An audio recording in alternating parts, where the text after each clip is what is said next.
Waheguru Ji Khalsa, Waheguru Ji Ki Fateh. I first learnt about 1984 probably when I went to university, going to various university talks and just generally starting to find out a bit more about Sikhi and modern history. At the same time, a very funny thing happened. I was at home, I had a picture of Guru Gobind Singh Ji Maharaj that my grandfather had bought. And unfortunately I didn't get to spend a lot of time with my grandfather because he passed away when I was very, very young. But when I was cleaning the picture, I opened it and behind it was a picture of Sant Janel Singh Pindrawale. And so that really sparked something for me in terms of that, who is this person and why has my grandfather got a picture and looks up to them, because obviously he wouldn't have a picture otherwise. So 1984 is not something that was very much talked about or is talked about in my family, but obviously seeing this picture, seeing it had been bought by my grandfather, made me think, well, obviously this must be a good guy, and I should maybe find out more about it. So finding out more about it, obviously you hear about such great atrocities, how many Sikhs were killed and how many Sikhs were persecuted even after June 1984.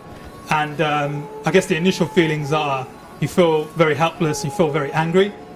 However, recently just finding out more about Sikhi has been very eye-opening, as I've learnt more about the actual build-up to the events. And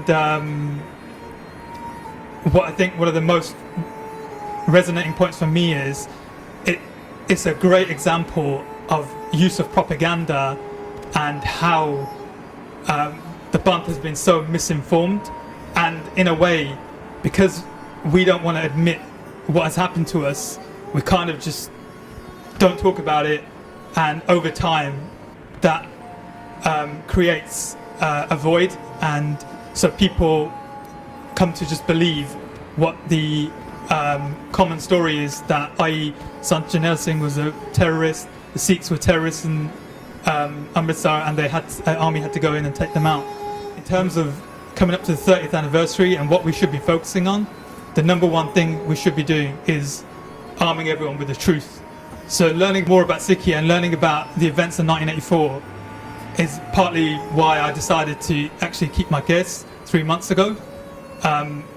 Firstly, I felt that if so many people and such great scholars and sons of our Bant can die for Sikhi, then the least that I can do is to follow it and to keep my case as the first step.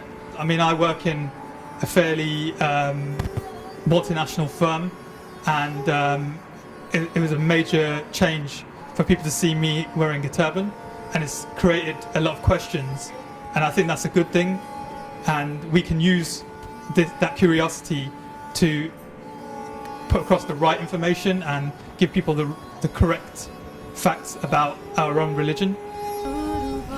Waheguru Ji Khalsa, Waheguru Ji Fateh.